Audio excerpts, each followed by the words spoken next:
El encuentro con la historia, Juana Azurduy, Mujeres de la Patria Grande Latinoamericana.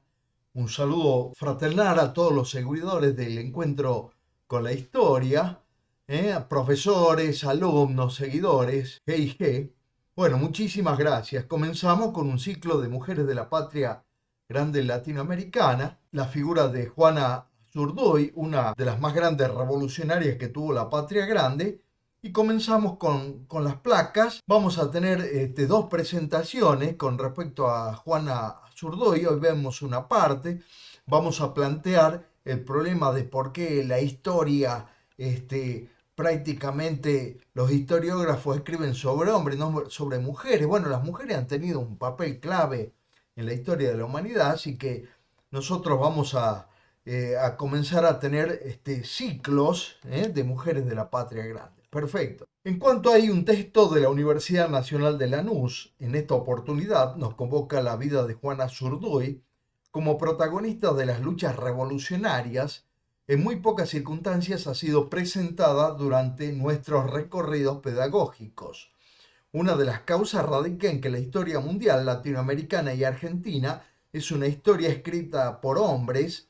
Contar la vida de Juana y de tantas otras luchadoras anónimas es parte de la construcción de una historia contada de los sectores invisibilizados por el relato oficial, arista fundamental para reflexionar desde otra perspectiva sobre nuestro proceso histórico. Vamos a avanzar a principios del siglo XIX, en el marco de las guerras revolucionarias por la independencia. Juana dejó su hogar para sumarse al ejército patriota. Ella vivía en el Alto Perú, luego va a ser Bolivia, y realmente va a ser una de las revolucionarias que va a pelear por la causa patriótica y también en las republiquetas. La participación de las mujeres en los procesos independentistas fue fundamental por su desempeño en los distintos ámbitos y las múltiples tareas realizadas. Las mujeres tuvieron un papel destacado en el campo de batalla y en los ámbitos de decisión política alcanzados mediante la lucha por el acceso al espacio público.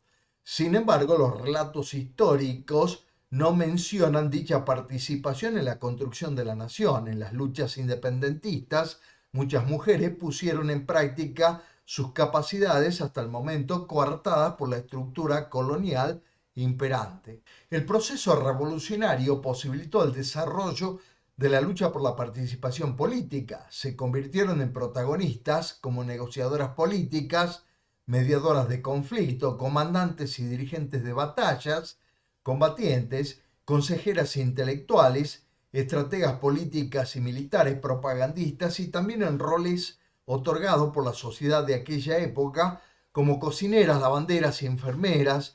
Juana Azurduy fue una de las tantas mujeres que tuvo el coraje de soltar los constructos que marcaban la desigualdad de género en una época donde predominaba la fuerza masculina. Tomó el lugar de sujeto de la historia, dejando huellas imborrables, rompiendo ese concepto de fragilidad y debilidad femenina. Juana supo escuchar cuando era la hora de su pueblo y no se quedó aguardando que de algún lado apareciera el permiso para ser. Tomó su libertad y se sumó a una lucha heroica, la de lograr la independencia. Perfecto, vamos a continuar con la placa número 6. Necesitamos volver a recorrer nuestra historia y resignificar a mujeres como Juana Azurduy, verdaderos pilares de la lucha por la independencia. Le proponemos estudiar la vida de Juana junto a otras mujeres silenciadas de la América Latina, tales como Macacha Güemes, Martina Céspedes, la haitiana Marie Jean, las chilenas Paula Jaraquemeda y Francisca Javiera Carreda, las gran colombianas Josefa Camejo o Manuelita Sáenz, luchadoras. Junto a ellas hubo mujeres indígenas, mestizas y criollas que aún viven en la memoria colectiva. Por todo esto, nos proponemos estudiar aquella mitad invisible de la historia, en palabras de Luis Vitale, que junto a muchos hombres lucharon por la construcción de la patria grande, silenciadas por la historia oficial por luchar por un mundo más justo, y por haberlo hecho siendo mujeres. Un doble silenciamiento. A la desigualdad de género también se le suma la dominación étnica, por lo tanto, mujeres negras o mestizas que lucharon por la emancipación sufrieron un silenciamiento mucho mayor. Enseñar la vida de Juana Zurduy implica hacerse cargo en esta dimensión política de la cual habla Freire, Pablo Freire, educador brasileño, y también Rodríguez, con quien y contra quien lucha, hablan también de esas peleas de nuestro presente. Permitan reflexionar sobre el compromiso de los pueblos en pos de la lucha por la liberación y cuál es nuestro accionar en las mismas. Por eso las actividades planteadas no solo proponen que y las estudiantas conozcan la vida de Juana Zurduy, sus luchas, sus ideas, sino también que reflexionen sobre qué tiene para decirnos en nuestro presente. Producto de la fragmentación de la patria latinoamericana, cada país ha construido su propia historia nacional, desvinculándola del resto de los pueblos hermanos. Esto es propio de la balcanización, mis queridos seguidores y amigos de Salta, Argentina y Latinoamérica. La historia argentina se enseña en la mayoría de los casos sin tener en cuenta la historia boliviana, paraguaya, uruguaya. Por este motivo, Juana Zurduy no aparece en la currícula del nivel inicial y primario ni en los libros de textos de las grandes editoriales. Esta forma de abordaje del pasado generó, por supuesto, relatos históricos incompletos al momento de analizar los textos, ya que es imposible comprender la historia de la emancipación del actual territorio argentino en forma particular simplemente porque la Argentina no existía. Basta recordar que en el Congreso de Tucumán se declaró la independencia de las Provincias Unidas del Sur y participaron diputados de 4 provincias de lo que hoy es Bolivia: Charcas, Cochabamba, Tupiza y Misque. Por otro lado, cuando comenzamos las guerras en el frente norte del entonces Virreinato de Río de la Plata, Alto Perú, Juana Zurduy junto a su esposo Manuel Padilla lideraron la resistencia contra los realistas bajo la forma de guerra irregular o de guerrillas en coordinación del Ejército Regular del Norte enviado por Buenos Aires. En este marco, la efeméride que conmemora la declaración de la independencia del 9 de julio de 1816 nos permite incorporar la enseñanza de la vida y obra de Juana Zurduy y de otras mujeres que protagonizaron la gesta de liberación del siglo XIX. Es bastante frecuente que al consultar algún tipo de material historiográfico relacionado con los sectores sociales de la época de la colonia nos encontremos con textos que encarnan el tema desde el ángulo de la política o la economía, dejando de lado los ámbitos de participación de la vida social y cotidiana de las personas.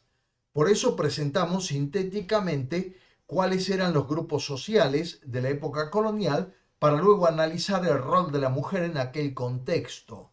En la cúspide de la estratificada sociedad de la colonia se hallaban las personas europeas. El hombre blanco español se encontraba en los puestos más elevados de la vida política y económica, llevaban una vida acomodada, plena de derechos y con libertad para acceder a los más reconocidos casas de estudios y a los libros y diarios que provenían desde el viejo continente, con aferro a las costumbres de vidas europeas. Eran las primeras personas que podían enterarse de las noticias y de los adelantos en la moda, entre otros privilegios. A estos los seguían en la escala social los criollos o españoles americanos, quienes contaban con menor influencia política.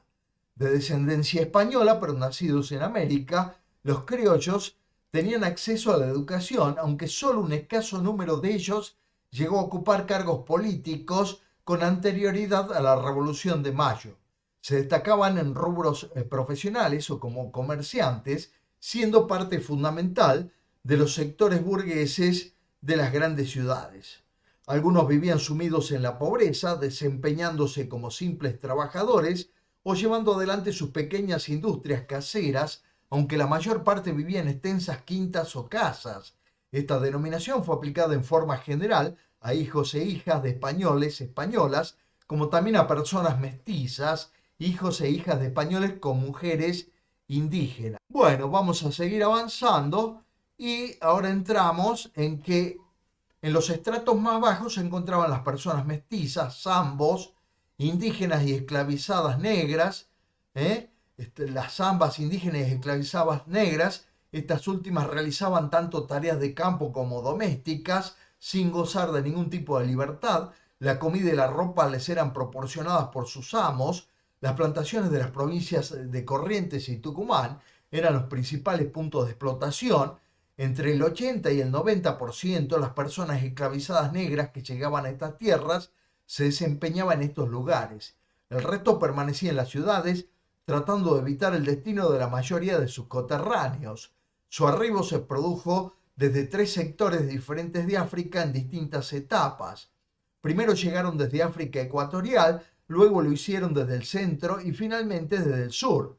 Quienes las compraban trataban de obtener personas esclavizadas provenientes de diferentes regiones para que no hablasen el mismo idioma y así pudiesen evitar la comunicación entre ellos. El mestizaje fue una de las características trascendentales de la conformación del mundo colonial hispanoamericano. A diferencia de la colonización inglesa en Norteamérica, donde el mejor indio era el indio muerto, en América Latina se produce la mezcla constante de los grupos étnicos presentes. Como producto de las mismas, resultaron otros grupos, los zambos, negro e indio, los mestizos, blanco e indio, y los mulatos, negros y españoles. Las mezclas de estos grupos daban origen al rechazo y a la marginación social, pero también a una potencialidad cultural, a una realidad nueva que marcará las luchas de la emancipación y el conjunto de los procesos revolucionarios. No somos indios, y esto está en palabras del propio Simón Bolívar, el gran mestizo universal. No somos indios ni europeos, sino una especie media entre los legítimos propietarios del país y los usurpadores españoles. En suma, siendo nosotros americanos por nacimiento y nuestros derechos los de Europa, tenemos que disputar estos a los del país y que mantenemos en él contra la invasión de los invasores y mantenernos así, ¿no es cierto? Así nos hallamos en el caso más extraordinario y complicado. Simón Bolívar, Carta de Jamaica, 6 de septiembre de 1815. La historia de la mujer en Latinoamérica y de su opresión solo es factible de comprender si antes se analizan ciertas variables étnicas. Cabe destacar que, aún después de la colonización hispánica, gran parte de los pueblos originarios conservaron su forma de vida de tipo comunitaria, resistiéndose a la implantación del dominio patriarcal impulsado por los conquistadores y sosteniendo las relaciones de complementariedad. Pero años más tarde, y contando con el apoyo de algunos caciques, el sistema del patriarcado impuesto en la sociedad colonial ingresó a las comunidades. Esta etapa constituye entonces un momento clave en la conformación de la estructura social femenina oprimida en Latinoamérica. El trabajo de la mujer indígena durante el periodo colonial estuvo ligado a las tareas domésticas y el de los hombres al nuevo tipo de producción, como mano de obra para la extracción de materias primas para la exportación. Entonces el papel de la mujer como productora dejó de ser prioritario cuando tradicionalmente las culturas originarias funcionaba como engranaje fundamental de la vida comunitaria. Luego de la invasión francesa a la península ibérica en 1808, en el Alto Perú se desarrolló el primer movimiento de carácter popular y democrático en América. Posterior a la Revolución Haitiana, 1809 se inició el movimiento revolucionario juntista en el Virreinato de Río de la Plata con las juntas alto peruanas de Chuquisaca, actual Sucre y La Paz, ¿no? En lo que se denominó en ese momento la Junta Tuitiva, Popular Tuitiva. Un tiempo antes, en noviembre de 1808, el general peruano Juan Manuel de Goyeneche, emisario de la Junta de Sevilla, había propuesto a la audiencia de Chuquisaca un plan para coronar a la princesa Carlota Joaquina, hermana de Fernando VII, que había contado con el apoyo de un grupo importante en Buenos Aires, entre los que se encontraba Manuel Belgrano. Pero la sesión de la audiencia, donde se discutió la propuesta, terminó en un violento tumulto. La agitación política se expandió a la Universidad de Chuquisaca, donde un grupo de criollos y españoles, entre los que se encontraba Bernardo Monteagudo, y el español liberal Juan Antonio Álvarez de Arenales propusieron que en vez de coronar a Carlota Joaquina se formara una junta de oidores. El presidente de la audiencia no reconoció esta junta y mandó apresar a sus miembros. Esta medida originó una revuelta que formó otra junta que juró en nombre de Fernando VII. Entonces estuvo encabezada por Álvarez de Arenales. La Junta de Chuquisaca envió emisarios para extender el movimiento. En La Paz, un abogado mestizo altoperuano, Pedro Domingo Murillo, junto al cura tucumano José Antonio Medina, primo de Monteagudo, y un grupo de españoles liberales, tramaron un golpe para el 16 de julio, día de la procesión de la Virgen del Carmen. Detuvieron al intendente, hicieron renunciar al obispo y presionaron al cabildo para poder formar una junta tuitiva y representativa de los derechos del pueblo, 24 de julio de 1809, presidida por Murillo.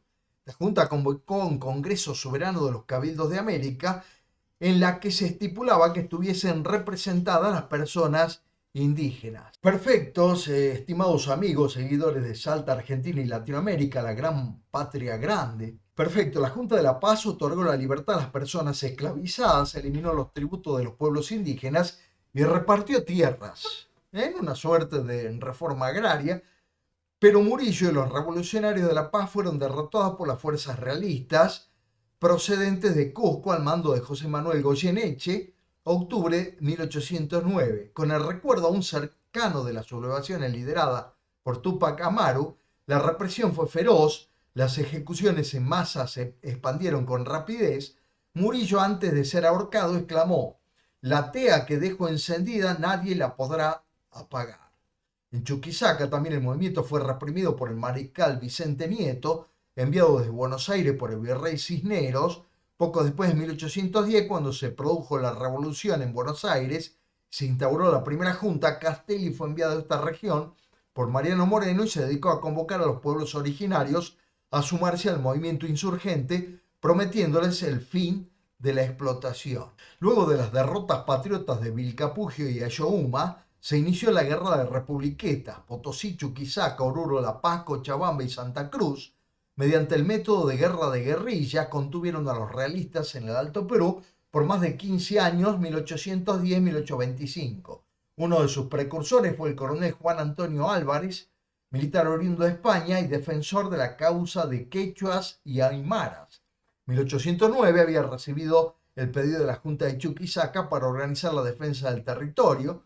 Luego de la derrota de este movimiento, se escapa de la cárcel y forma la Republiqueta de Charcas.